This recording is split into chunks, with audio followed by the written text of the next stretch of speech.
placer darles la bienvenida a este segundo seminario de cultura y gerencia que estamos haciendo en el IESA, bajo el patrocinio de Econoinvest, que nos ha estado ayudando mucho con estos seminarios. Y bueno, desde hace más de 20 años, yo creo, ha estado colaborando con el IESA en diferentes iniciativas, tanto, bueno, Germán Cifontes y Econoinvest, ¿no? Entonces, el día de hoy tenemos un seminario muy especial en el cual Alejandro Oliveros, el profesor Alejandro Oliveros y yo vamos a estar hablando de arte, política y finanzas, ¿no? El profesor Alejandro Oliveros es ensayista, escritor, profesor universitario, muy conocido por todos ustedes, y él va a empezar la presentación. Digamos que el seminario de hoy tiene como que 4 actos, vamos a decir. En el primero va a ser una introducción a el profesor Alejandro Oliveros. Luego yo voy a hablar un poco de los determinantes de los precios del arte, porque yo he investigado el arte pues, desde el punto de vista de finanzas principalmente, que es mi área. En el tercer acto nos va a hablar el profesor Alejandro Oliveros de todo este tema de política a lo largo del siglo XX, política de Estados Unidos en particular, y algunas de las corrientes de arte como el arte abstracto y arte pop y las influencias que eso tuvo. Y yo voy a cerrar con un comentario sobre la evolución del mercado del arte a lo largo de los últimos 100 años, ¿no? Tenemos 90 minutos para hacer el seminario, quisiéramos tener mucho más, pero bueno, es el tiempo que tenemos limitado.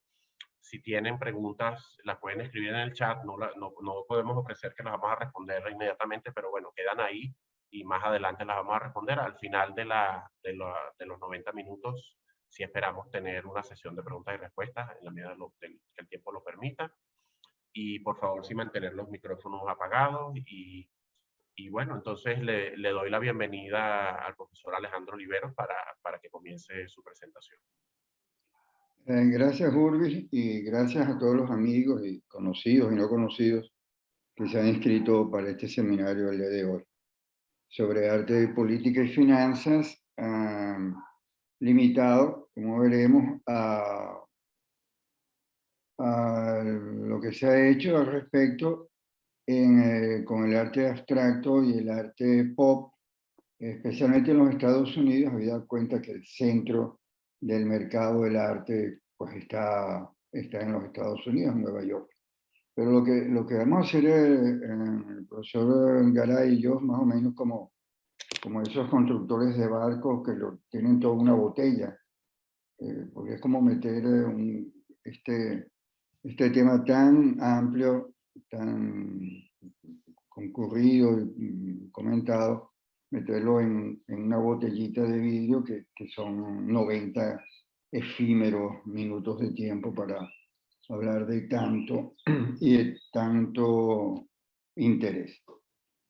Lo que justifica este seminario, no solamente el interés por el arte que vamos a tocar aquí, sino nuestro objetivo es tratar de demostrar cómo los estilos del arte en el siglo XX, muchos de ellos, son susceptibles de una manipulación externa, foránea, al arte en sí mismo. Y los dos grandes factores que inciden y que provocan y producen esta manipulación son, por una parte, el mercado, eso lo conocemos, eso a nadie se le escapa, como las galerías, como las subastas manipulan todo esto, y también como la política, de una manera un poco más discreta, ha influido mucho en el siglo XX, en el siglo XXI, en la determinación de los estilos. A veces puede parecer extraño, pero de eso se trata lo que vamos a comentar hoy, de cómo un estilo tan importante como la pintura abstracta, especialmente en los Estados Unidos, pero no solo, fue en parte producto no solo de la reflexión estética de los protagonistas, sino producto de una influencia externa, en este caso, la del Departamento de Estado de los Estados Unidos y la CIA. Eso trataremos de ampliarlo más adelante. En general, desde mediados del siglo XIX, con el triunfo de la burguesía en la época del Segundo Imperio, un poquito antes, se comenzó a plantear el arte y la obra de arte como un objeto de intercambio, es decir, como un artículo de comercio. En una época, pues una época muy larga, las obras de arte eran o para ilustrar la leyenda cristiana, o para ilustrar la gran mitología grecolatina, o para retratar a las clases pudientes, pero las obras no iban al mercado, no iba al mercado Giotto, no iba al mercado ni siquiera Miguel Ángel.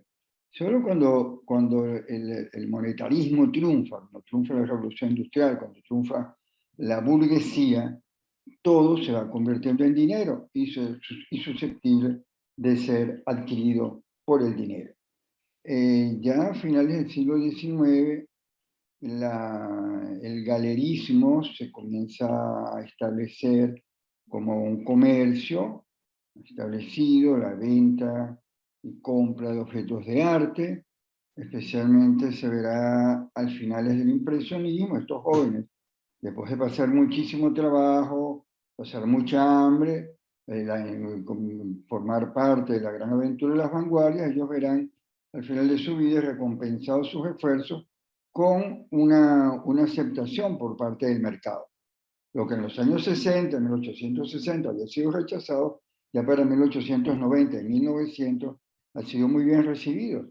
Así que los impresionistas, ya entrados en edad, van a estar beneficiados, fueron beneficiados con la venta de esa pintura que por fin comenzó a ser asimilada por la burguesía consumista.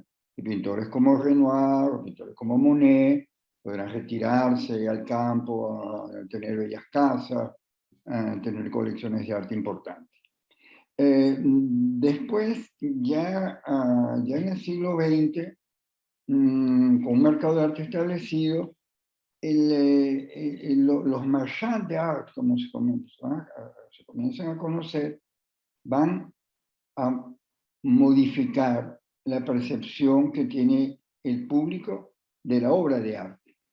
Y así veremos cómo, gracias a ciertos galeristas muy importantes, muy astutos, visionarios, una pintura tan incómoda como la de Picasso comienza a ser aceptada.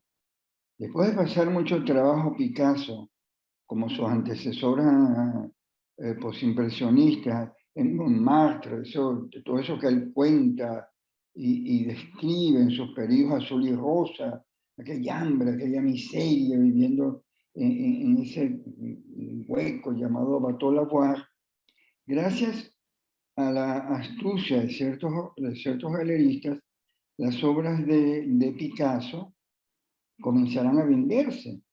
Y tempranamente Picasso será de un dinero. Picasso es el primer pintor del siglo XX que se enriquece tan tempranamente con la venta de su pintura. Grandes galeristas como Kahnweiler, como Vuillard, comenzarán a negociar con sus obras y este mercado de Picasso se extenderá a parte de su generación, Braque y otros. Pero lo importante aquí es que si el mercado no influye para absorber esta vanguardia cubista y postcubista, probablemente el arte occidental del siglo XX hubiese cambiado, porque fue gracias a este auxilio del comercio, de las galerías, lo que permitió que Picasso, Braque y sus amigos siguieran en pie.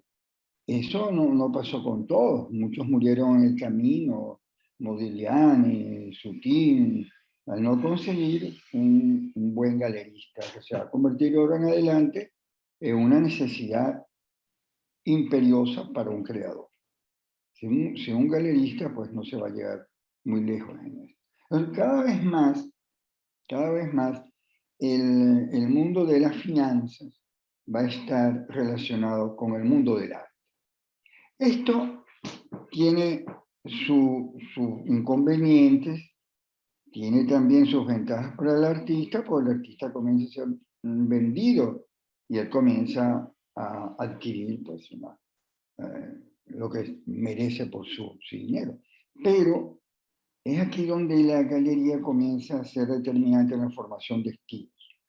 Porque un galerista, cuando siente que un estilo se está vendiendo, va a presionar al artista para que siga en ese estilo, para que no cambie, porque eso se está vendiendo bien. De esa manera comienza el mercado, comienza la galería a influir en la producción artística, porque nadie va a vender algo que no guste y va a seguir vendiendo algo que ha sido bien recibido, que tiene una buena receptividad.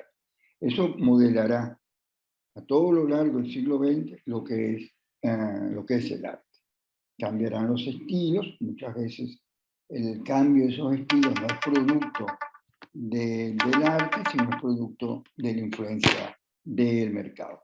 Eso lo veremos más adelante y sobre eso el profesor Garay tiene mucho que decir y los dejo en su grata compañía. Bueno, muchísimas gracias, Alejandro. Efectivamente, yo ahora pues voy a hacer mi primera presentación, que son dos, se puede decir que son 4 años. Eh, entonces, yo voy a hablar ahora bueno, de los determinantes de los precios de las obras de arte. Yo que he visto esto, como soy profesor de finanzas, pues, aunque me interesa mucho el arte de toda la vida, pues lo he aproximado en muchos casos desde el punto de vista de las finanzas, obviamente, para estudiar el tema. Y, y entonces, una de las preguntas que se ha estudiado, que han estudiado una cantidad de académicos, bueno, yo también me he metido en eso desde hace unos 10 años, es el determinante de los precios de las obras de arte, ¿no? Entonces, bueno, y aquí complementando un poco lo que estaba diciendo Alejandro, eh, digamos, el mercado del arte, lo que sería lo que hoy en día le llaman el ecosistema, es un mercado, bueno, a lo largo de todo el siglo XX fue cambiando y evolucionando, y en lo que va del siglo XXI, pero bueno, hay una serie de canales de comercialización para las obras de arte que conocemos, a lo mejor algunos no los conocen tanto, algunos son más nuevos, relativamente nuevos como las ferias de arte, pero desde toda la vida han existido las galerías, pues, que representan artistas, venden su obra o venden obras de otros artistas. Están las casas de subastas, las más famosas, pues, ustedes saben, Sotheby's, Christie's. Luego hay subastas, bueno, a nivel mundial hay una cantidad de compañías de subastas. Y uno de los temas es que, bueno, muchas veces nos fijamos y salen las noticias más lo que se genera en las casas de subastas, sobre todo porque esa es información pública. Eso está disponible a cualquiera que quiera ver los precios que alcanzan los precios de las obras, que alcanzan las obras de arte. El precio al que vende una galería, bueno, eso es una información confidencial o solamente lo sabe el comprador, la galería, bueno, si uno va y pregunta, pero no hay manera sistemáticamente de ver los precios a los que venden las galerías las obras de arte. Es mucho más difícil levantar una base de datos con eso. Por eso en los estudios que se hacen y lo que he hecho yo, pues, se usa información de obras vendidas en subasta, ¿no?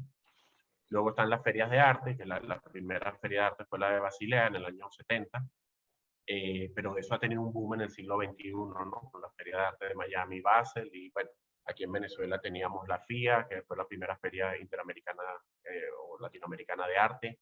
Son ferias a las que van las galerías y, bueno, venden las obras de sus artistas y facilitan mucho a los inversionistas o a los coleccionistas porque en un solo lugar pues puedes ver muchas galerías, ¿no? Tiene ese atractivo, aparte de todo el atractivo de visitar la feria. Y luego están los marchantes de arte, que son personas, bueno, que tienen una cartera de obras de arte y que las ofrecen a los clientes, ¿no? Esto requiere un conocimiento muy especializado, igual que el mundo de las acciones, de los bonos. Bueno, el arte obviamente requiere mucho estudio del artista, de dónde estudió el artista, cuál es su mejor técnica, cuál es su mejor periodo, qué galería lo está representando, una cantidad de preguntas de las que vamos a estar conversando y que, bueno, pues como todo ese conocimiento se supone que paga, ¿no? Porque el que compra una obra de arte sin saber lo que hace, a lo mejor se equivoca si lo está haciendo como inversión. Por eso es muy importante adquirir ese conocimiento o buscar la asesoría de los expertos, ¿no? Entonces, nosotros cuando hablamos de arte, también es importante destacar que, bueno, hay que recordar que uno, usualmente lo que uno piensa inicialmente son las pinturas, las esculturas, pero el mundo del arte incluye una cantidad de técnicas que son, aparte de pinturas, esculturas, los dibujos, la fotografía, las instalaciones, el performance, el videoarte, la serigrafía, litografías, grabados, obras múltiples, etcétera. Muchas de esas vienen del siglo XX para acá o de segunda mitad del siglo XX para acá, son nuevas. La pintura sigue siendo la predominante, por supuesto, en las subastas y todo eso, pero estas otras técnicas o sí, técnicas han ido ganando un impulso importante, aunque pintura, como digo, sigue siendo la más importante, ¿no? Entonces, los precios de las obras de arte van a fluctuar a lo largo del tiempo. Nosotros vamos a ver algunos índices ahora. Ahora, ¿por qué fluctúan los precios de las obras de arte? Bueno, los precios pueden fluctuar por una serie de razones, ¿no? Uno, porque cambia el gusto o las preferencias de los coleccionistas a lo largo de los años. Entonces, por ejemplo, en los 80s, que lo comento en la segunda parte, en los 80s hubo un boom sobre todo en la segunda mitad de los 80s, del arte impresionista y postimpresionista, en las subastas, me refiero, por la influencia de los coleccionistas japoneses. Japón era un país que en los 80, ustedes recordarán, pues era un país que estaba creciendo muchísimo, pasó a ser un país desarrollado, un país muy rico, y bueno, los coleccionistas japoneses empezaron a comprar obras de arte de Van Gogh y otros artistas, en parte por la relación que hay de Van Gogh con todo el arte japonés, ¿no? Porque mucho de su arte viene del arte japonés del siglo XIX, y bueno, por esa relación, digamos, por un cambio en el gusto y por la aparición de un grupo de coleccionistas en particular que eran los japoneses, eso tuvo un boom en esos años. El arte abstracto geométrico, en el cual los venezolanos se han destacado muchísimo, Rubier, Soto, Obrero, Otero, Manaure, ese es un estilo que a lo largo, digamos, eso surgió en los 60, finales de los 50, 60, se fue desarrollando a lo largo del siglo, pero es en este siglo XXI que realmente a nivel mundial ha tenido un boom de precios. Los precios de esos artistas se han multiplicado por 10 en muchos casos en lo que va de este siglo. Es un cambio en el gusto, una reconsideración de ese periodo de arte cinético venezolano y mundial que llevó a esas subidas de precios. Entonces, esos son cambios en las preferencias de estilos que ya existían en muchos casos, pero que de golpe pues se ponen de moda, otros pueden pasar de moda. Por ejemplo, en los últimos años, en lo que es el arte del siglo XIX, arte del siglo XIX previo al impresionismo, impresionismo, arte sobre todo primera mitad del siglo XIX, no ha estado en el radar de muchos coleccionistas. O sea, no ha tenido mayor relevancia en cuanto a los precios, aunque es importantísimo, por supuesto, desde la actual y una cantidad de artistas, pero no han tenido el favor de los inversionistas o de los coleccionistas en los últimos años. Entonces el precio fluctúa por esas preferencias de los coleccionistas, hitos en la evolución de la carrera del artista.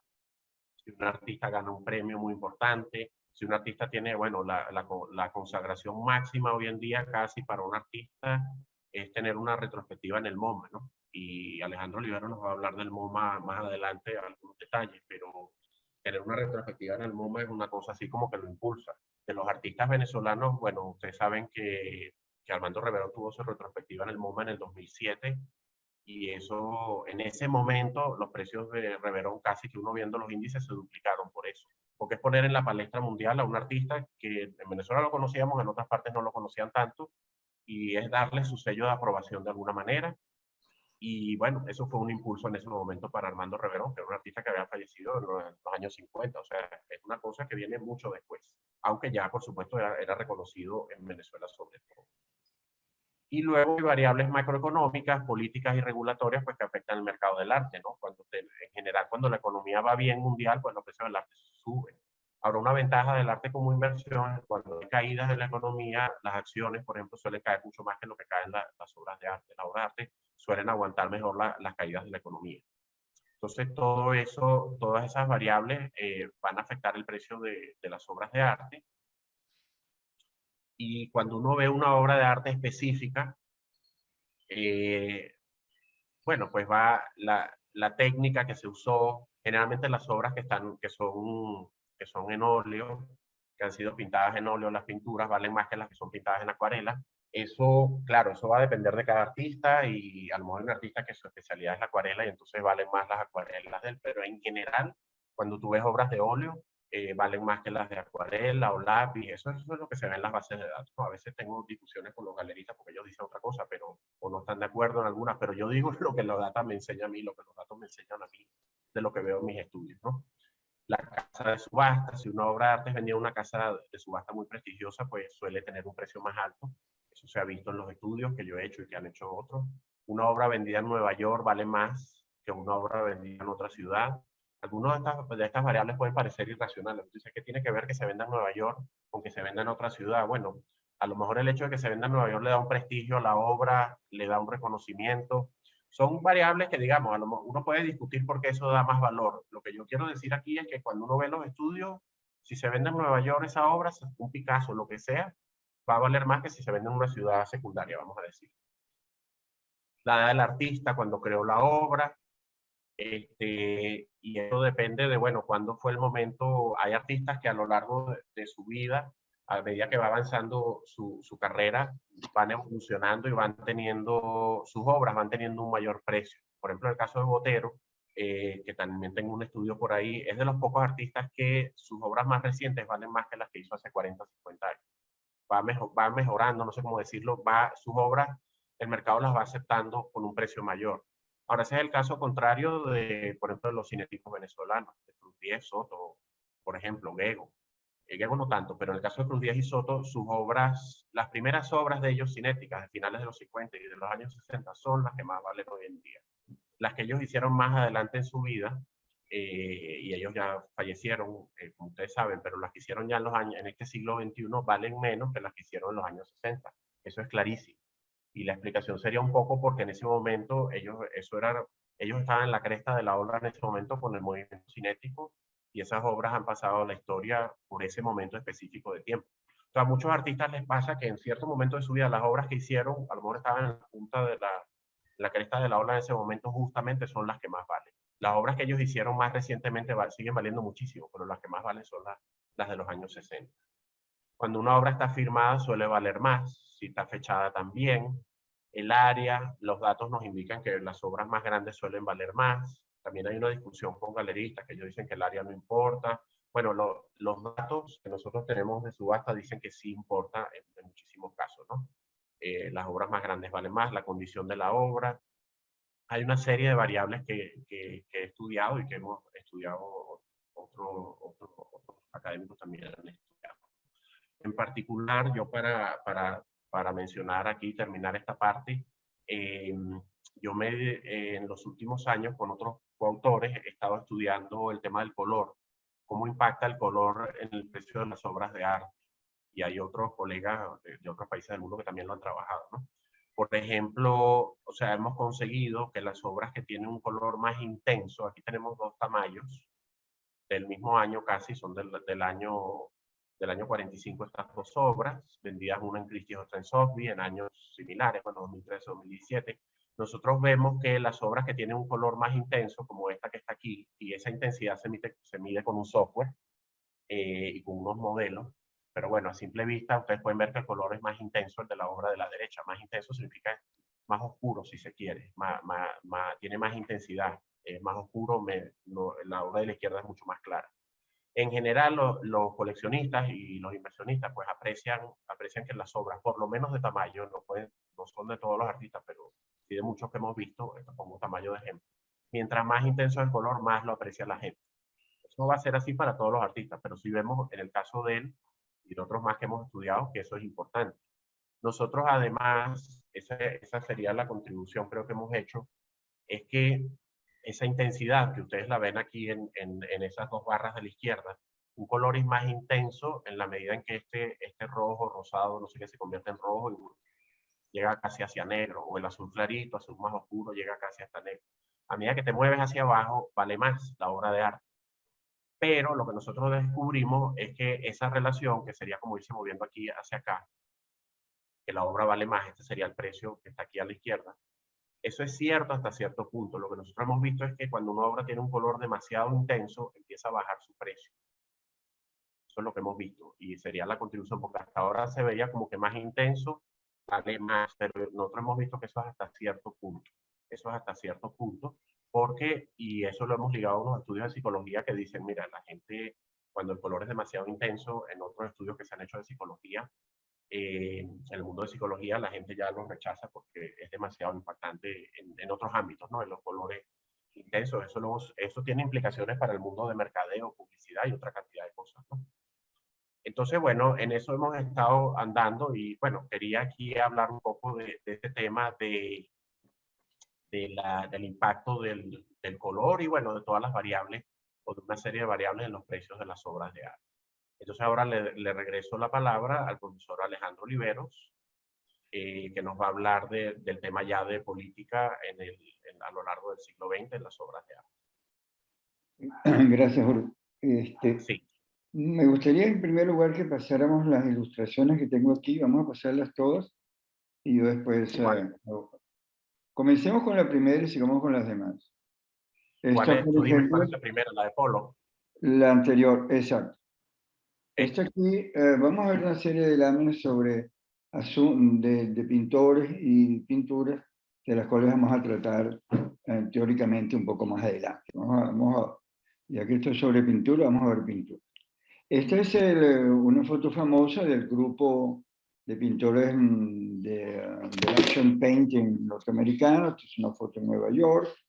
Allí vemos, entre otros, sentado aquí a la derecha con anteojos, es Mark Rothko, por supuesto. Allá en el mero centro, calvo, con cigarrillo como siempre, ese es Jackson Pollock. La que está de pie, que es la única mujer de este grupo, es Lee Krasner.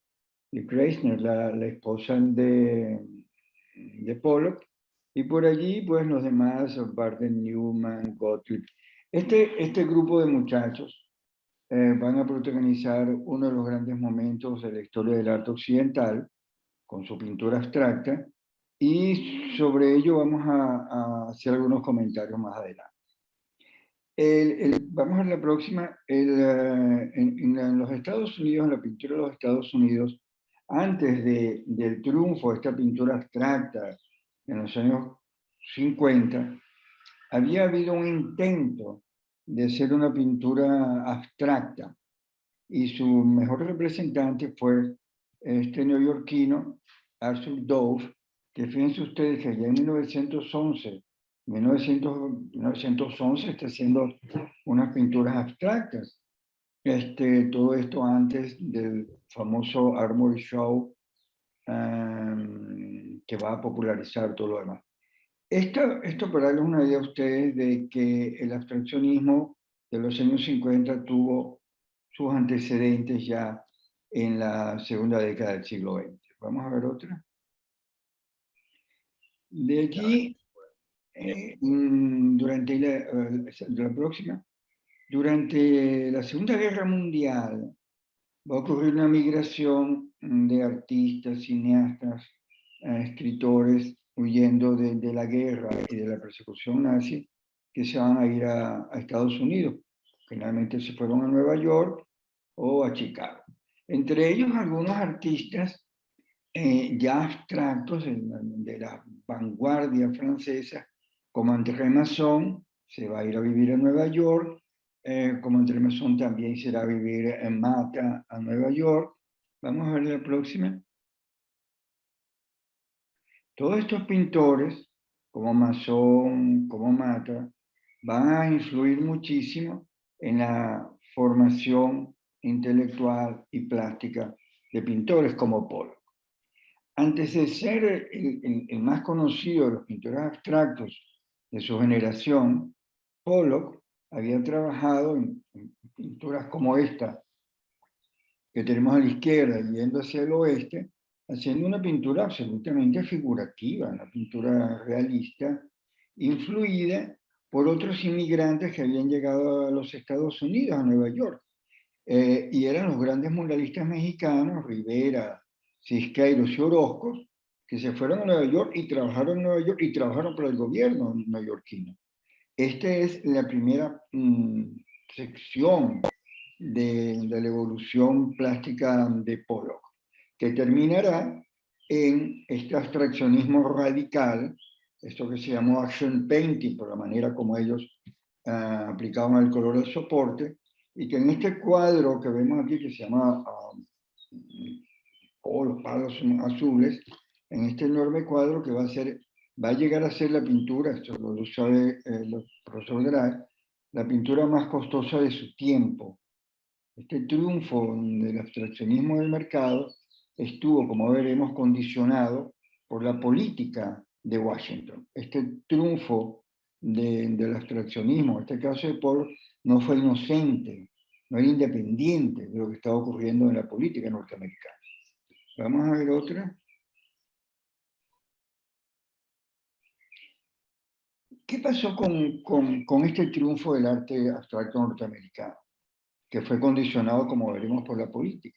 Lo que pasó fue que quedó de lado, se marginó, se olvidó de lo que había sido y lo que seguramente es la más grande tradición plástica norteamericana, que es su realismo, el poderoso realismo de los Estados Unidos, un arte formado por ellos, formado por inmigrantes que han llegado en el siglo XIX a ese gran continente que era los Estados Unidos. La tradición plástica norteamericana fundamental era el realismo, pero por razones que veremos dentro de poco, esa evolución se quebró por razones políticas y marginado el arte realista norteamericano, triunfó el arte abstracto de manera no inocente. Este es el gran Hopper, que durante mucho tiempo fue un marginado. Hasta en los años 70 en Nueva York, poquísima gente sabía quién era Hopper. En la exposición no aparecía. Por supuesto, no había ningún cuadro de Hopper en los años 70 en el MoMA, ni mucho menos. Porque la ideología del arte abstracto no le daba cabida a todo lo que no fuera abstracto. No importa que fuera un tipo tan importante como Edward Hopper o como otros realistas tan importantes como Hopper, que siguen en más absoluto olvido, porque la dictadura del MoMA y en su misión de imponer el arte abstracto dejó afuera no solamente a Hopper, sino a los pintores que veremos a continuación.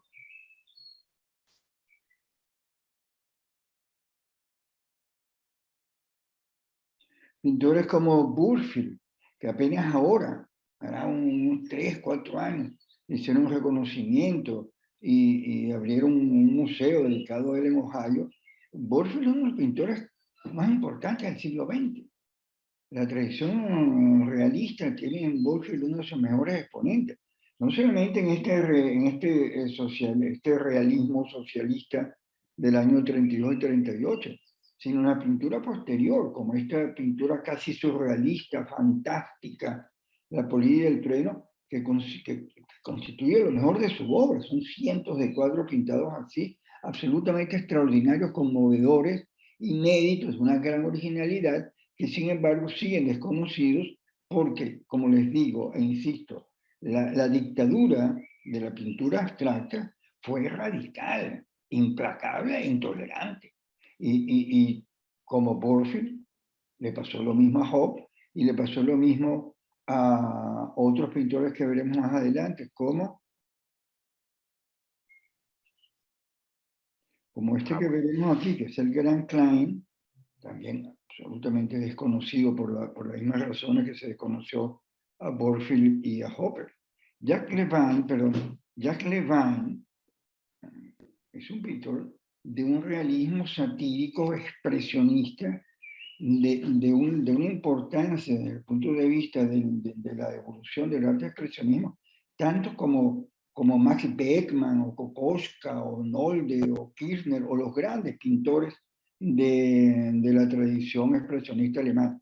Fíjense este cuadro como El Sindicato o este cuadro del acto de la legislatura, una pintura satírica, política, demoledora, ácida, que no le interesaba para nada a los Estados Unidos, esto lo veían con horror, y fue por eso, con mucha inteligencia, aunque esto parezca una contradicción viniendo de la CIA, propusieron el surgimiento del arte abstracto para evitar este tipo de iconografía crítica de tipo social. A este tipo de pintura, como lo que está aquí en el acto de la legislatura, donde la justicia o la legislatura es apuñalada por la espalda por este rufián que está aquí, eso es lo que no quería la CIA que se extendiera en los Estados Unidos, que hicieran ellos sabían muy bien el alcance de la pintura realista, y también sabían muy bien que es imposible hacer un arte político como el abstraccionismo. Por eso, como veremos, si nos da tiempo, entenderemos cómo la CIA modificó esta evolución del gran arte realista norteamericano, donde hubo incluso este japonés, nacido en Japón, porque se trasladó tempranamente a Nueva York, que hace esta pintura extraordinaria. Pero esto es absolutamente desconocido por lo mismo. Esta, sin ser una pintura de cruda crítica política, pues no estaba dentro de la cuadratura que había establecido la CIA para promover el arte norteamericano, que era pues el arte abstracto, que es lo que vamos a ver de seguida en las próximas ilustraciones. Esto es lo que va a imponerse durante los años 40, después de la guerra, con la influencia de los artistas europeos que llegaron, Masson, Lang, Mata, y convencidos de los norteamericanos jóvenes, que tenían Moderer 30, 35 años, que había llegado el momento de una ruptura total con la pintura realista, y que de ahora en adelante la pintura tenía que ser simplemente abstracta. Ellos creyeron en eso, autores como Rothko, que en un momento de su vida, no, un momento de su producción, llegará a ser el pintor más cotizado en el mundo, también él, convencido de las bondades de lo que estaba haciendo. Lo que no sabían es que ellos habían sido manipulados, que el triunfo del arte abstracto norteamericano, sin injerencia de la CIA, tan sencillo como eso, no hubiese sido posible. Porque, hay que decirlo de una vez, lo que pasó fue lo siguiente: desconfiando de todo el realismo socialista, la CIA entiende que la mejor manera es de que el arte le sirva a la cultura es que fuera indiferente, que hicieran arte por el arte y ya. Y eso lo van a promover. Para promover eso, usted necesita instituciones serias, no se impone un movimiento artístico nacional sin un esfuerzo considerable.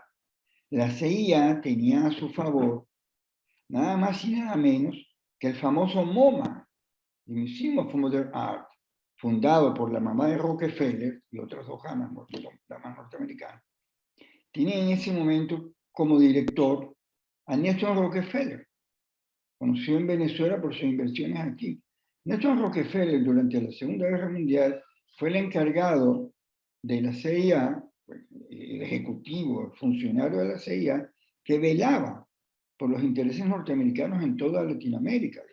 Eso no se explica que Nelson Rockefeller haya viajado tanto durante Latinoamérica en ese tiempo. Entonces, un ex funcionario de la CIA, uno de los fundadores de la CIA, ideólogo de la CIA, es al mismo tiempo director del Museo de Arte Moderno de Nueva York. Entonces, él le ofrece a la CIA su museo, con su prestigio bien ganado, le ofrece su museo para que la CIA imponga su criterio, que era el que dijimos: obliterar, colapsar la tradición realista norteamericana e imponer este extraordinario, por lo demás, arte abstracto apolítico, que es lo que yo.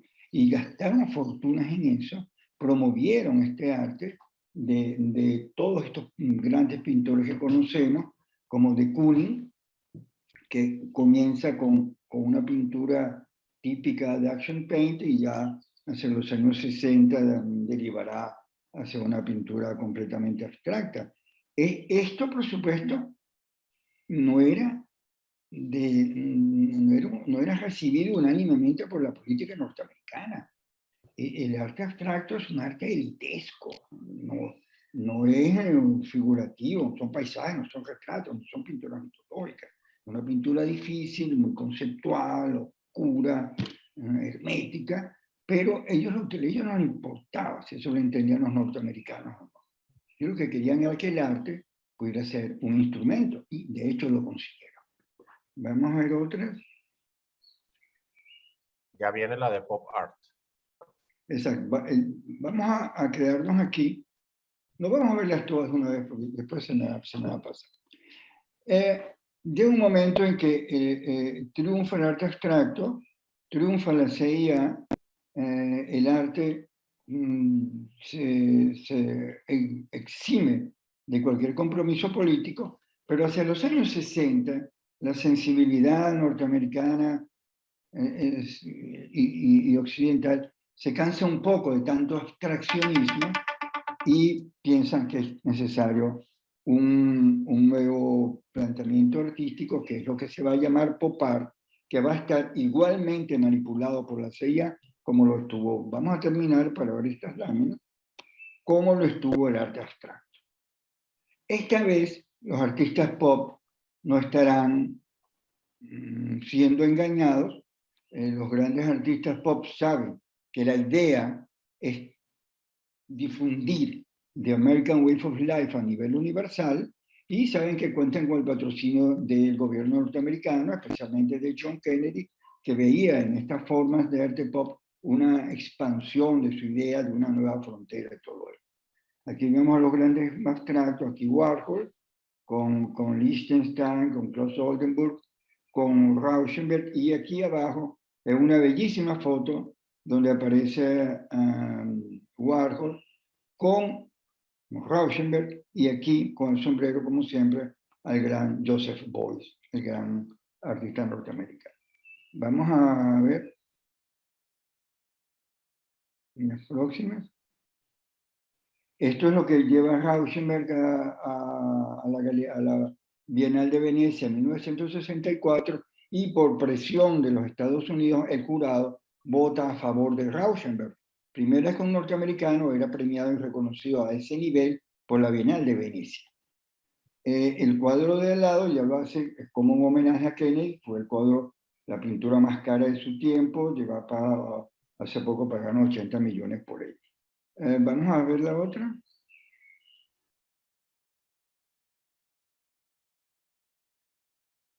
Este es Jasper Jones. Bueno, esto está claro. Está la difusión del American Way of Life, el triunfo de la economía y de la cultura norteamericana, y Jones hace esta serie de banderas que en su manera pop esconden un trasfondo seguramente político.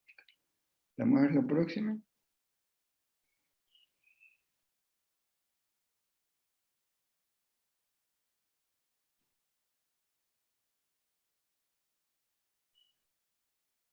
Este es otro de los grandes artistas, Lichtenstein, que copian los cómics y los agigantan, pero en Liechtenstein, muy disimuladamente, había cierta intención social. En este cómic del avión bombardeando, pues vemos también la prefiguración de todas las guerras, y esta niña llorando, tomado de un cómic, pues es un poco la condición femenina en esa época de absoluto de valorización. Veamos otra.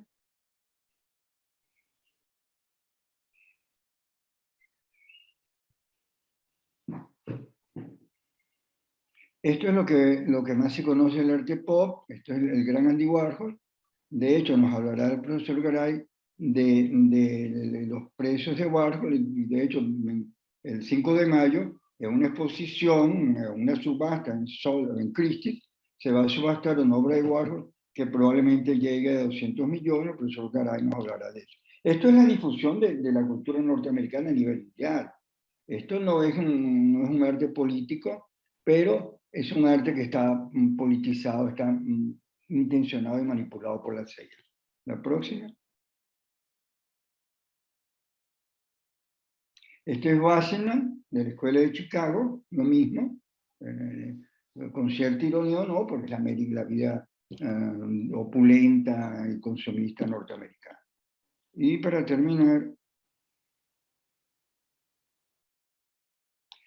la difusión del arte abstracto en Europa fue muy limitada.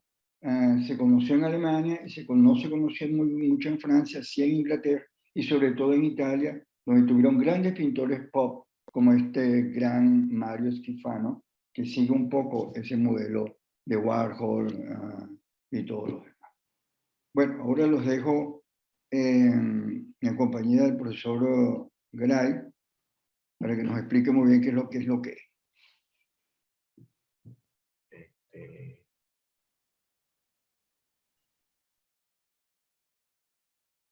A ver, bueno, voy a continuar entonces. Estoy aquí.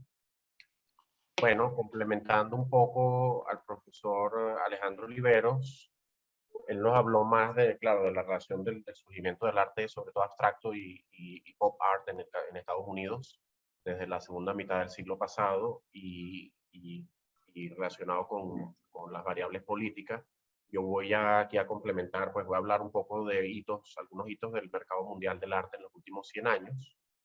Claro, resumir eso en los 30 minutos que tengo ahora no es fácil, ¿no? Pero vamos a ver algunos de esos hitos. Y algunos, pues, sobre algunos de ellos ya nos habló el profesor Alejandro Olivero.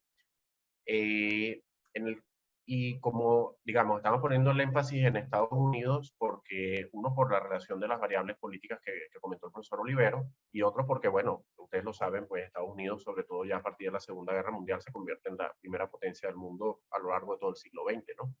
Y detrás de mucho del arte, pues está el dinero, o sea, y no es casualidad que muchos de estos artistas pues vengan de Estados Unidos, que era el país rico en esa época, ¿no? Llevándolo a Venezuela, no es casualidad, pues, o fue un factor influyente que hubiéramos tenido tantos artistas importantes en Venezuela en esas décadas en que Venezuela era el país más rico, uno de los más ricos de América Latina, ¿no? No es casualidad, ¿no? Hubo dinero incluso para becar a algunos de esos artistas cuando fueron a París, o para conseguir los recursos para financiarlo. Había un coleccionismo en Venezuela muy grande, uno de los más grandes de América Latina, por lo menos en relación al tamaño de Venezuela, y todo eso tenía que ver con la economía, que era una de las más ricas de América Latina, o sea, no es casualidad. Entonces, en el caso de Estados Unidos, bueno, a comienzos del siglo XX, la mayoría de los coleccionistas todavía estaban interesados en los viejos maestros. El impresionismo o polimpresionismo, pues que surgieron en Europa, en Francia, en otros países, no llegó más tardíamente a Estados Unidos. Más adelante, bueno, vino la Gran Depresión, vino la Segunda Guerra Mundial, eso tuvo un efecto enorme en el mercado del arte y en el gusto de los coleccionistas. Por ejemplo, a partir de la Segunda Guerra Mundial, con el declive subsecuente de Gran Bretaña, pues que ocurrió a lo largo de buena parte de las siguientes décadas de la Segunda Guerra Mundial, sí, que siguieron a la Segunda Guerra Mundial, Londres va perdiendo su importancia como centro mundial del arte, porque Londres lo era. Y las casas de subasta Christie's y Sotheby's vienen de Londres, ¿no? Son las dos más importantes del mundo y vienen de Inglaterra. Pero Londres era el centro mundial del arte hasta ese momento. No es que va a dejar de serlo, pero se va a ir moviendo el balance hacia Nueva York. Londres sigue siendo importantísimo y luego recupera en estos años, ha recuperado, bueno, en este siglo, una parte de la importancia que había perdido, pero antes de la Segunda Guerra, Londres era el gran centro mundial del arte, ¿no? Con la Segunda Guerra Mundial, y también el profesor Olivero nos comentó algo, bueno, hubo una migración forzada de una serie de galeristas y marchantes, muchos de los cuales eran judíos, desde Europa hacia Nueva York, que está el caso de Peggy Guggenheim. Y ya, bueno, París, en ese momento, previo a la Segunda Guerra Mundial, igual que Londres, se había convertido en un centro muy importante para el arte moderno, ¿no? Pero todo eso va a cambiar, va a tener un cambio con la Segunda Guerra Mundial y, bueno, la situación económica en la que quedó Europa en la posguerra y la devastación, ¿no? Y además todo este tema de la migración forzada de una serie de artistas, galeristas, etcétera, ¿no? Y hay una serie de artistas que entonces empiezan a residir en Nueva York. Dalí, Mondrian, Leger, Ernst, todos ellos europeos que se van a Nueva York. Ahora, siguiendo ya en la posguerra, bueno, en los años 50, que fueron los años 50, fue una década de recuperación a nivel mundial, de crecimiento. Fue una década maravillosa, por lo menos económicamente en Estados Unidos, casi ya glorificada hoy en día como una década de alto crecimiento económico, y en el cual surge esa, bueno, no surge, pero se afianza una clase media que vive en los suburbios y todo eso que es el Estados Unidos que conocemos, o que se conoció por muchas décadas después. Bueno, empieza a haber un interés en el arte, y nos comentó las variables políticas el profesor Olivero. Yo quiero aquí destacar algunos hitos, por ejemplo, en el año 57 en Sotheby's, aunque eso fue todavía en Londres, bajo el timón de Peter Wilson, que fue el presidente de Sotheby's durante varias décadas y el que la puso en la palestra. Ahí se hizo una subasta de Van Goghs de la colección de un coleccionista que era William Weinberg, y eso, digamos, cuando uno ve la historia del mercado del arte, lo estoy poniendo aquí como hito porque esos son momentos muy importantes. Ahí se rompieron una cantidad de récord de precios. Esa subasta, además, bajo el timón de Peter Wilson, él la convirtió en un evento mediático. Hoy en día uno ve las subastas y son eventos mediáticos y está acostumbrado a que sea así. Pero a lo mejor en esa época, pues no pasaba, era una cosa más discreta, vamos a decirlo. Ahí se establecieron nuevos récords, y además Simon de Pury, que es el fundador de Philips, que es casi la tercera casa de subastas del mundo, él en un libro que es una autobiografía que se llama El Subastador, él dice, el arte, a partir de ahí, el arte comenzó a ser tomado en serio como inversión, además de ser un objeto de placer, pues. Porque también estamos acostumbrados a ver el arte como una inversión, o nos estamos acostumbrando, pero es en esos años que empieza a ser visto como un objeto de inversión, aparte de placer, ¿no? Y ocurre, esto es muy interesante también, inicialmente ocurre un auge del mercado de arte impresionista y postimpresionista. Es verdad que estaban surgiendo todos estos artistas abstractos expresionistas de Estados Unidos, y unos añitos después, ya finales de los 50, principios de los 60, el pop art que menciona el profesor Olivero. Pero muchas veces, esto es otra cosa importante de destacar, muchas veces esos movimientos surgen en determinado momento, y es muchos años después o muchas décadas después que reciben reconocimiento del público o del mercado.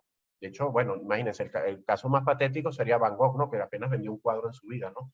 Es muchas décadas después, o varias décadas después, que empieza a ser considerado, y eso pasa con los movimientos también. Entonces, estamos hablando de los 50 y resulta que hay un auge del mercado impresionista y postimpresionista en ese momento.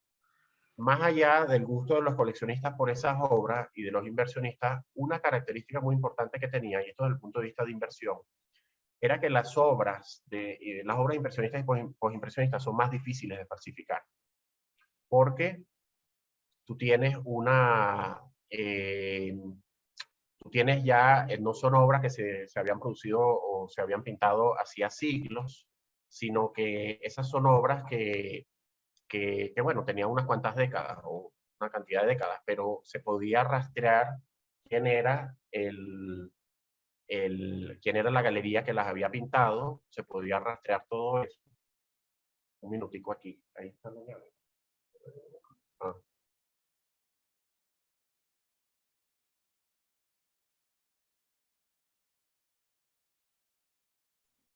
Ajá, disculpen que hubo una interrupción. Entonces, las obras de esos artistas impresionistas y postimpresionistas no podían ser falsificadas, era mucho más difícil de falsificar. Eso le da un atributo de inversión muy importante, porque cuando alguien quiere invertir en viejos maestros, siempre está, no siempre, pero con frecuencia está la duda, ¿es esa obra auténtica? ¿De verdad es un Rembrandt? ¿No lo es? O sea, tienes que conseguir todos los papeles en manos de quien estuvo, y eso se va perdiendo a lo largo de la historia, y muchas veces queda la duda de si es un Rembrandt o no, u otro artista. Entonces, eso le resta como calidad como inversión, obviamente. Entonces, en medio de ese boom económico que había en los 50, se quiere invertir en arte y se buscan los impresionistas y postimpresionistas, en parte porque esas obras eran más difíciles de falsificar y tienes una garantía de lo que tienes en tu mano. Entonces empieza un auge en el arte. Posteriormente va a venir ese auge del arte contemporáneo.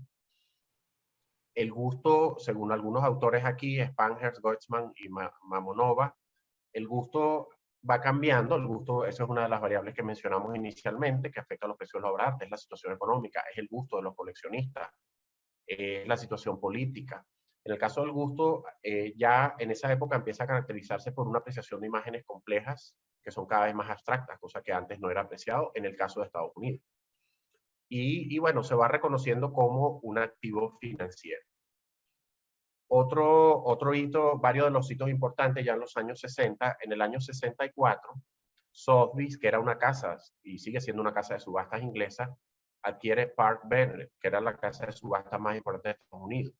Hasta el año 64 Sotheby's como tal no estaba en Estados Unidos, estaba en Londres, pero adquiere esta casa de subasta que era la más importante de Estados Unidos y se empieza a expandir mundialmente. Ya deja de ser un negocio de subastas en Londres nada más y pasa a ser un negocio alrededor del mundo. En el año 68 se publica el primer índice de precios de obras de arte, el Art Sales Index, y todo esto para dar idea de cómo va creciendo el mercado y cómo se va especializando cada vez más, ¿no? En el año 73 se llevó a cabo una subasta histórica, y aquí entramos con el tema del arte contemporáneo, principalmente de pop art, de la colección del magnate de los taxis de Nueva York, el señor Robert Scull. Él había acumulado arte contemporáneo, unas obras de arte contemporáneo, y hace una venta en Sotheby's, en Nueva York, y esa venta obtiene una ganancia, wow, esto es la primera vez que se logra algo así, o sea, que llama la atención la importancia del arte contemporáneo. Hasta ese momento no trascendía tanto en los mercados. Por supuesto, Warhol ya valía y todas esas cosas, pero este es como un primer llamado de atención. Unas obras de arte que este señor había comprado unos años antes, resulta que logra venderlas a 50 veces el valor que le había pagado. Y eso, por supuesto, llama la atención de todo el mundo, ¿no? Y de hecho, algunos de los artistas que se vendieron ahí estuvieron presentes en esa subasta y hubo hasta unas discusiones y tal, porque estaban molestos, ¿no? De que sus obras habían vendido por 1.000, por decir, ahora se estaban vendiendo 50.000 y ellos no recibían nada de esa plusvalía que había ahí. Y ese es un tema que ha habido en el mercado del arte, ¿no? De que los artistas hacen sus obras y luego van alcanzando sus precios. Eso es algo que hoy en día con los NFT, que no pienso hablar mucho de NFT, pero bueno, al final voy a hablar algo. Hoy en día los artistas que hacen obras en NFT sí reciben un royalty a medida que la obra se va vendiendo, dependiendo del acuerdo que haya, pero en general reciben un royalty. Cada vez que se vende la obra reciben un royalty, vamos a decir, que es un porcentaje. Y si va subiendo de precio, reciben algo. Eso es algo que los artistas siempre quisieron, pero que en el pasado, ¿cómo ibas a hacer? Si esto se vendía una obra, el artista ni se enteraba de eso, ¿no? Entonces, pero aquí sí ellos estuvieron presentes y bueno, ya no podían hacer nada, pero a futuro se planteaba esa necesidad de que la obra de arte que se vendiera a futuro, ellos tuvieran un reconocimiento. Entonces, el arte había estado descartado, el arte contemporáneo hasta ese momento, pero ahora aquí ya empieza a ser muy importante, ¿no? Y además, el arte pop, sobre el cual nos habló el profesor Olivero, una de las características es que lo hace interesante, es que es como accesible para el público general.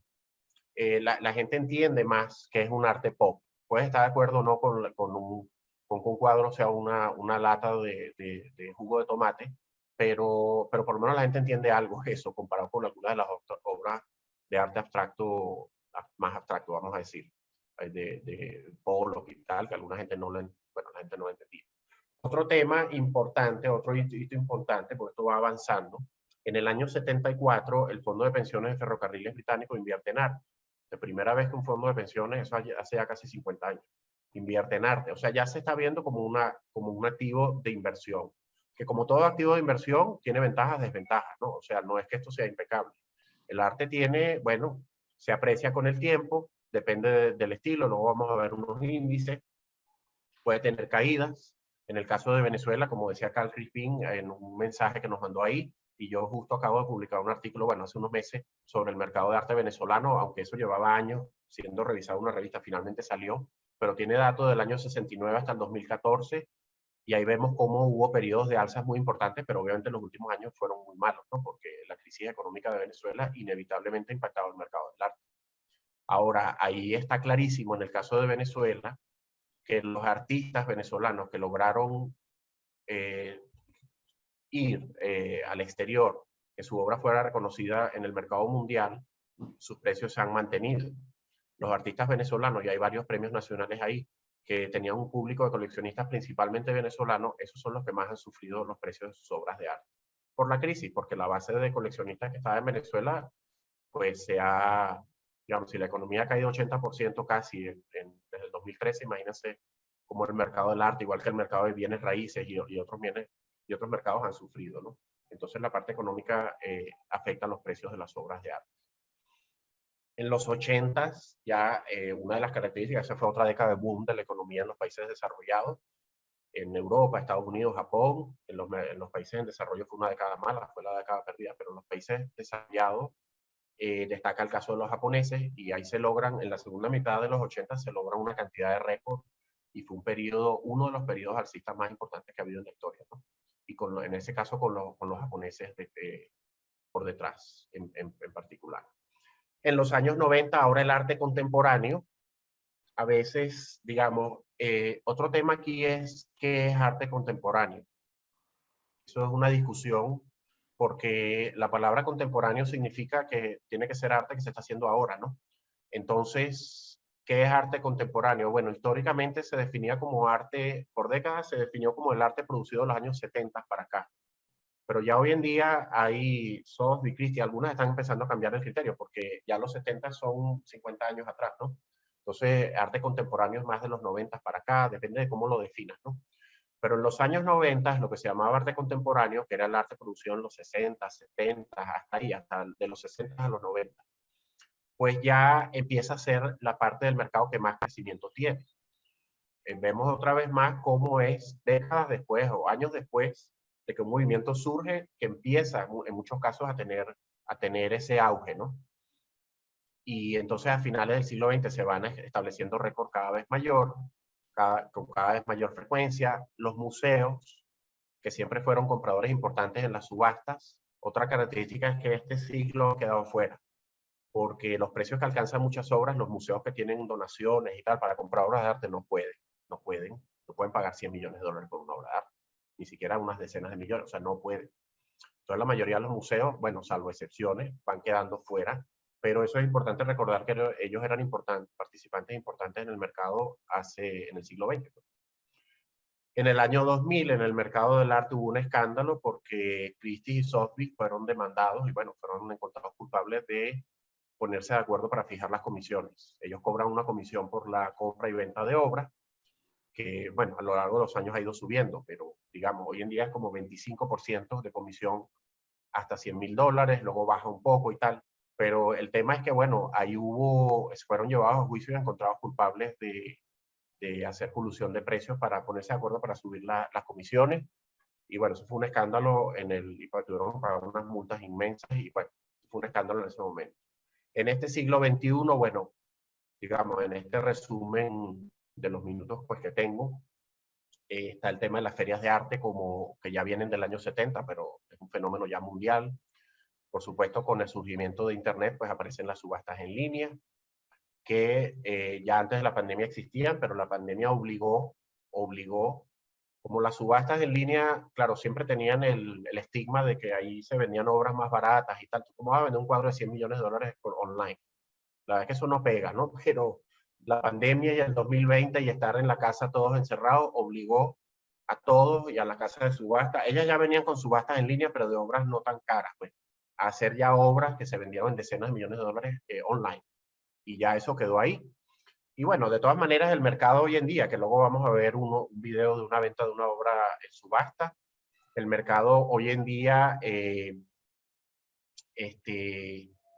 pues vuelves a tener presencia en la sala de subastas, tienes teléfonos, que eso lo inventó Sotheby's hace ya varias décadas, pues la puja por teléfono, porque la persona, el coleccionista no puede asistir a la subasta o por razones de privacidad no quieren que sepan quién es. Entonces tienes la presencia, tienes la línea de teléfono y tienes la subasta online, todo eso. Y el surgimiento de los NFTs, son Non-Fungible Tokens, que es una nueva manera digamos, eso es parte del blockchain. Esa foto que está ahí, esa imagen, es de una obra de arte que es un NFT, de un artista que se llama Beeple. Eso es este es un artista, bueno, como todos los artistas, pues lo que pasa es que el NFT generalmente va a ser arte digital. El arte digital existe desde los años 60, por lo menos, pero bajo la figura de NFT, que significa un contrato inviolable que te da un código y te dice tú eres el dueño de esa obra que está ahí, y cuando la traspasas todo el mundo va a ver transparentemente a quién se la vendiste, bueno, a qué cuenta de X persona, Eso le da una seguridad. Este es un tema súper controversial. Hay gente que no entiende por qué eso vale lo que vale. Lo que pasa es que es difícil entenderlo, a uno le cuesta, ¿no? Porque esa obra que está ahí, eso es una imagen JPG que cualquiera de nosotros puede tener en su escritorio. De hecho, yo la estoy poniendo ahí. Pero por ese JPG y por el registro que significa decir yo soy el dueño de esa obra, alguien pagó $69 millones en Christie's hace unos meses. Entonces, wow, si tú me dices que pagó unos miles y tal, no, $69 millones. Entonces eso fue otro shock en el mercado, ¿no? Este mercado hay shocks a cada rato. Y el otro tema del siglo XXI que hay que mencionar es el tema de China, por supuesto, ¿no? China, el surgimiento de China como potencia económica mundial, un país donde hay una cantidad de billonarios, y China ya representa la mitad, digamos, no la mitad, pero Estados Unidos todo el siglo XX fue el país con más coleccionistas y más inversionistas en arte. Ya China está a la par de Estados Unidos. Ellos son los dos principales, pero están en el mismo lugar. Entonces, bueno, los eventos pues se han convertido en eventos sociales a lo largo de este siglo. Y yo lo que quería enseñar ahora, vamos a ver un video de una subasta rápidamente. A ver dónde es que lo tengo por aquí.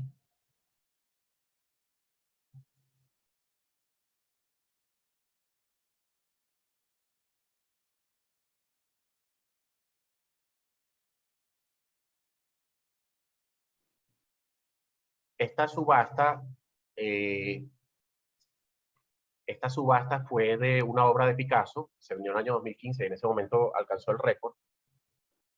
La escogí porque, bueno, porque el video dura 3 minutos, ¿no? Que hay otras que duran como 10 minutos, esa es una de las razones. La otra, y no tenemos tanto tiempo, la otra es que esta obra, bueno, en su momento alcanzó un récord mundial, pero ese récord fue roto unos años después, como vamos a ver, por una obra de Da Vinci, ¿no? Pero vamos a ver la subasta. Están viendo, viendo el video de YouTube, o sea, la imagen. Sí. Ok, ya lo veo.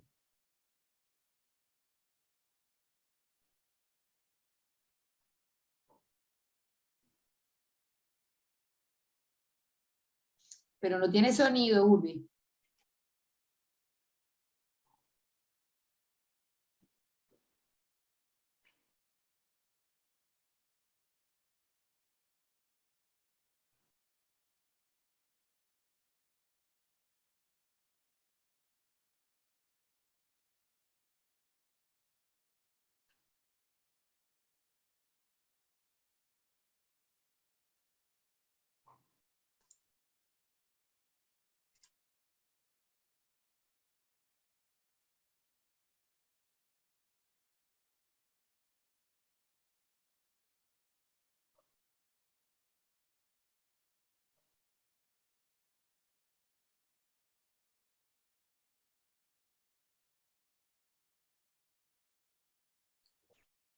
¿Aló, me escuchan? Sí. Sí, Creo, me salí. Ah, No, ok, me ok. salí. Pero de todas maneras no se estaba oyendo el video. No, no se estaba oyendo. Nada. Bueno, entonces vamos a, no, bueno, lamentablemente, si quieres, se lo voy a tener que mandar por... Envié el link. ¿Puede enviar el link por el chat? Para que cada Sí. persona pueda... Exacto.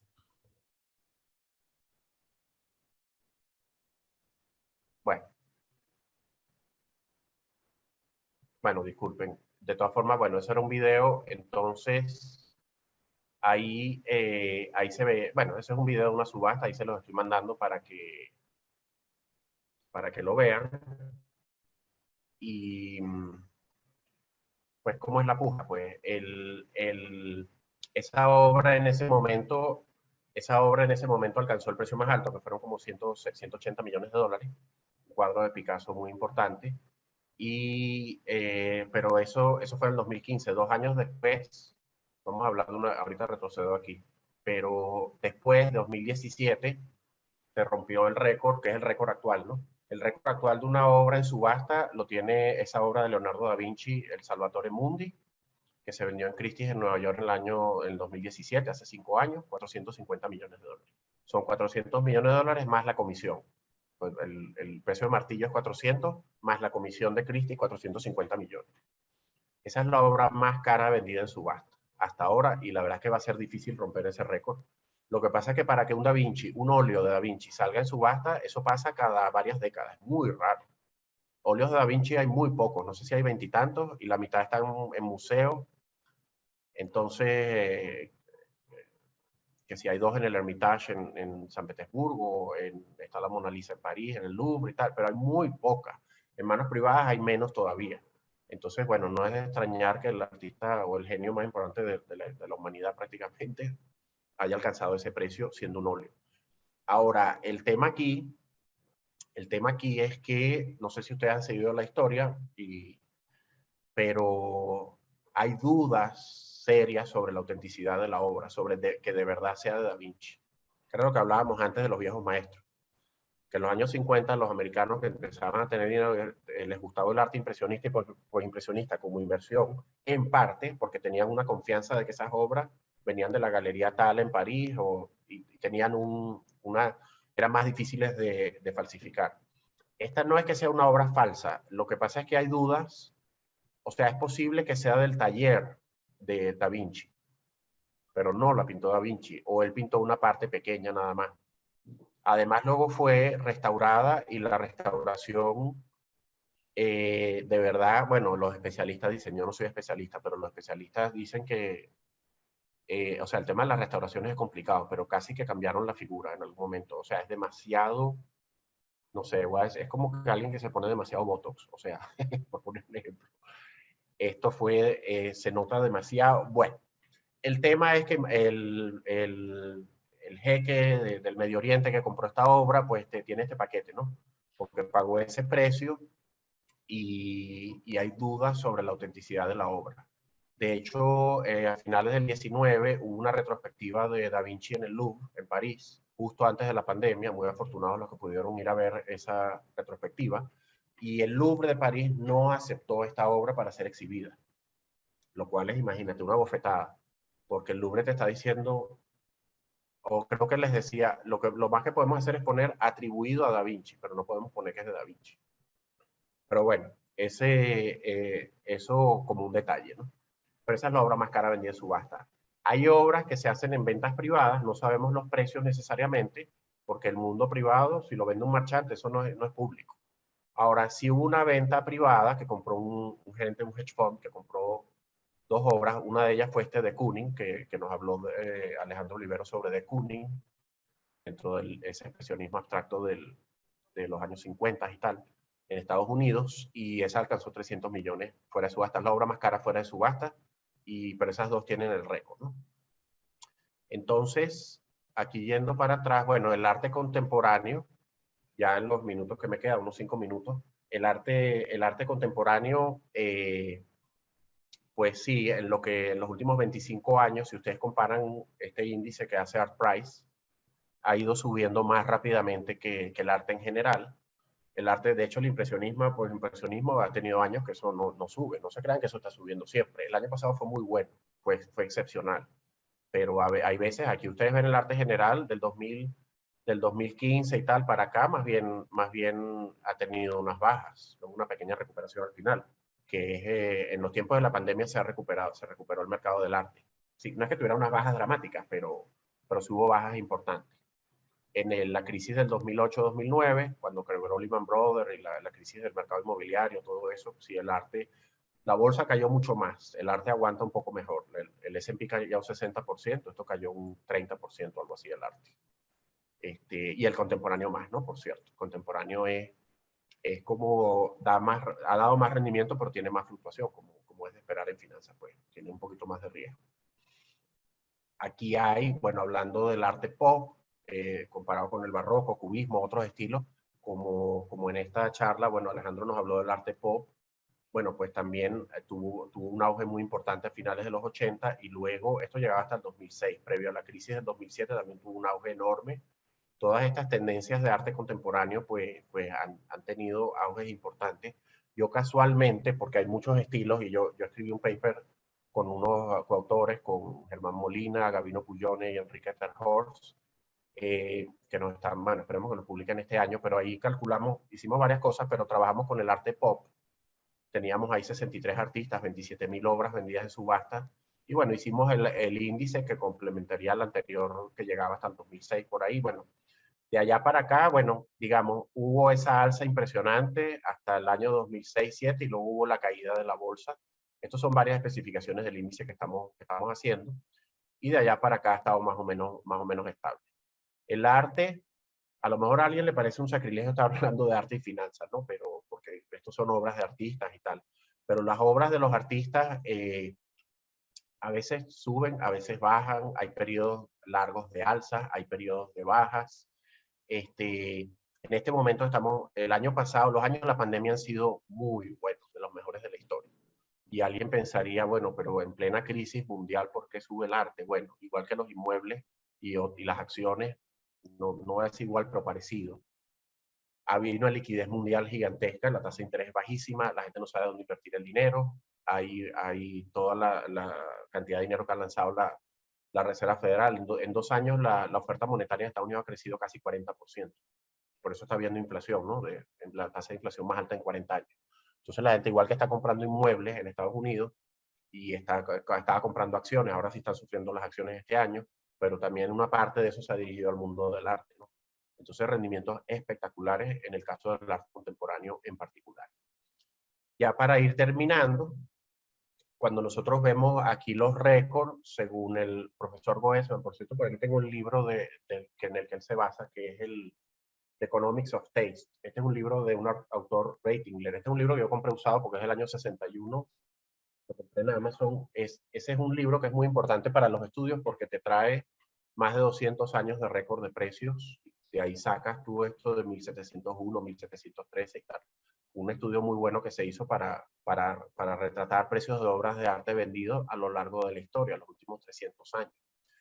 Ahora, aquí, bueno, yo subrayé Nueva York para que ustedes vean cómo cada vez, a medida que va pasando el siglo XX, sobre todo de los años 70 para acá, Nueva York cada vez aparece más en los récords. Nueva York es el gran centro financiero y centro de arte del mundo. De todas formas, Londres sigue teniendo un papel muy importante, por lo menos visto aquí en términos de los récords. En Londres se siguen fijando algunos récords de precios de obras de arte.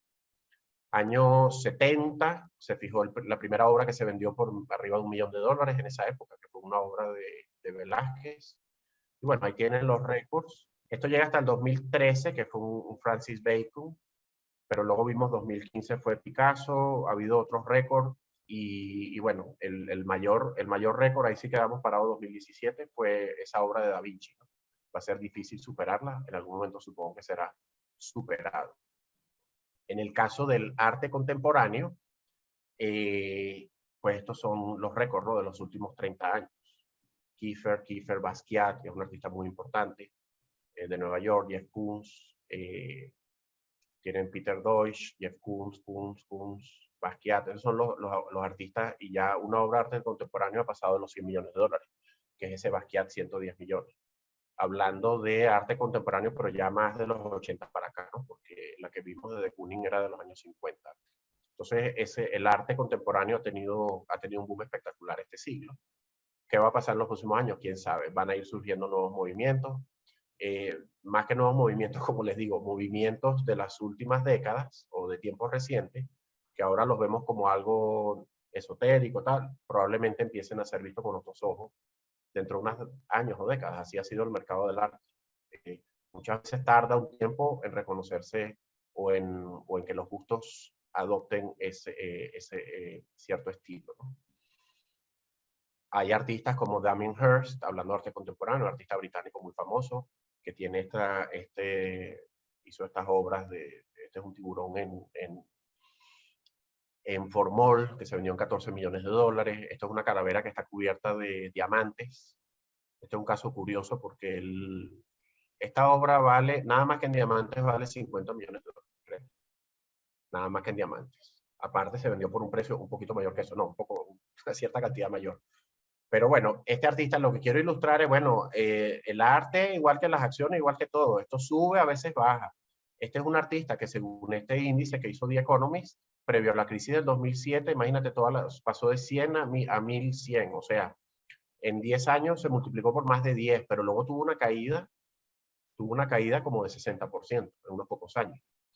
Entonces ahí, bueno, hay factores económicos, hay qué galería lo representa, los cambios de los gustos de las personas, de los coleccionistas. Hay muchas variables, ¿no? Si hay una retrospectiva, que el papel de la crítica, si la crítica, este es un artista que ha sido muy criticado, otros lo defienden, ¿no? Pero bueno, todo eso se pone de moda, los gustos. Aquí hay muchos billonarios que son los que, ¿quién compra una obra de 50 millones de dólares? Tienes que tener más de 1.000 millones, probablemente, ¿no? Si tienes 100 millones, no te lo vas a gastar la mitad en una obra de esta. Entonces, los gustos de los billonarios, que pueden cambiar. Y un temita más para cerrar, que quería poner aquí es hablando de las tendencias en tiempos recientes, las mujeres artistas. Las mujeres a lo largo de la historia, en el caso del arte y de otras disciplinas, pues ha habido discriminación. De hecho, hay artistas famosas por ahí del siglo XIX y tal que tenían que firmar, y también pasaba con escritores, firmaban con seudónimos de hombres, cosas así, porque si no, no les dejaban o no querían leerlo o estaba prohibido. Bueno, en el caso del arte pasaron cosas parecidas, pero incluso en el arte contemporáneo, estas son artistas famosas, pero es ahora. O sea, el caso más emblemático es el de Carmen Herrera, que está aquí, que es una artista cubana que en los años 30 ella, bueno, se casó con un norteamericano y se fue a Estados Unidos. O sea, ella nació en Cuba, pero vivió casi toda su vida en Estados Unidos. Y bueno, ella hacía arte, ella estudió en Europa, y ella hacía arte, el estilo de ella es abstracto geométrico, digamos, abstracto geométrico. Ahí ven algunas de las obras de ella. Ahora, ella en Nueva York no la quisieron representar las galerías, incluso en los años 50, por ahí una galería, la galerista era mujer, la galerista le dijo, mira, yo no voy a representarte porque nadie compra obras de arte de mujeres. Así mismo se lo dijo. Y menos si es arte contemporáneo y sobre todo arte geométrico, porque había el estereotipo de que eso lo hacen los hombres nada más. Las mujeres no hacen este tipo de obras. Ese era el estereotipo que duró muchos años. Esta Carmen Herrera tuvo que esperar a los 90 años para aprender su primera obra de arte. Y falleció hace unos meses a los 106 años de edad. Y ella decía recientemente, bueno, tuve que esperar muchísimo, ¿no? Tuve que esperar muchísimo, casi 100 años para que me reconozcan, pero valió la pena. Ojalá hubiera sido antes, pero bueno. Entonces, está Yayoi Kusama de Japón, está Bourgeois, que es de Francia, estas artistas también. Entonces ahora, como hubo ese desconocimiento del arte femenino durante muchos años, ahora hay como un redescubrimiento y además hay un reclamo en los museos de que incluyan más mujeres y hay todo un cambio social, hablando de los cambios de los gustos y los cambios de la sociedad, que está haciendo que las obras de las artistas mujeres, sobre todo de las de décadas anteriores, que pues fueron discriminadas, tuvieron todos estos problemas, esas obras ahora están subiendo, son las que más están subiendo una barbaridad. Entonces por ahí hay unos índices que han hecho unos autores de artistas femeninos, lleva varios años subiendo el arte de artistas femeninos, subiendo mucho más rápido que el de hombres, por primera vez en mucho tiempo. Eso está pasando. Entonces, bueno, los dejo aquí. La verdad es que, bueno, ha sido un placer participar en este seminario. No sé, siento que los hemos a lo mejor inundado con bastante información, porque es mucho lo que queríamos compartir, tanto Alejandro como yo. Esto va a quedar grabado, está siendo grabado y será subido a las plataformas, a YouTube, para si lo quieren ver otra vez. Y bueno, podemos abrir el espacio a las preguntas. No sé si tú querías agregar algo más, Alejandro, porque No, dije muchas cosas. yo quisiera leer un fragmento de un par de minutos que dice esto sobre la penetración de la CIA en la formación de los estilos. Es muy breve, dice así. El trabajo de penetración de la CIA, aunque cueste actualmente reconocerlo, fue poco menos que impecable. Artistas de izquierda como Pollock o Motherwell en principio participarían en la empresa confiados en sus buenas intenciones. Los otros, menos politizados, no encontrarían reservas para no participar. Para el público, por lo menos durante las 4 décadas siguientes que consumió estas producciones artísticas, se veía como resultado de la voluntad de los creadores. Ninguna información ponía en duda la libertad de ellos. La primera revelación, no que yo conozca, de las maniobras de la CIA fueron publicadas en 1974 en la revista Art Forum. En un artículo llamado Expresionismo Abstracto arma de la Guerra Fría, la crítica Eva Cockford escribió: la relación entre política cultural de la Guerra Fría y el éxito del expresionismo abstracto no es algo casual.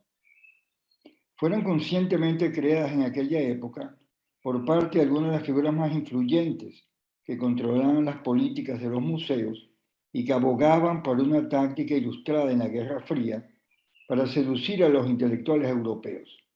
En términos de propagación cultural, los objetivos del aparato cultural de la CIA y los programas internacionales del MoMA eran similares y de hecho se apoyaban mutuamente.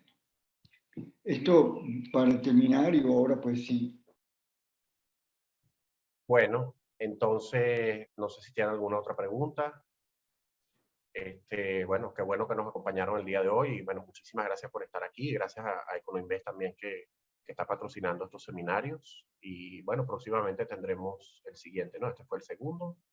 El siguiente, ya le estaremos anunciando sobre el siguiente. Son de cultura y gerencia, ¿no? Otros van a ser de literatura y gerencia, por ejemplo. Y ahí serán otros profesores, ¿no? Yo trabajo en el tema de arte, pero ahí vamos a tener otros profesores también. Entonces, bueno, de verdad un placer haberlos tenido aquí y espero que sigan en los próximos seminarios, ¿ok? Esto se va a subir a la web, al YouTube del IES.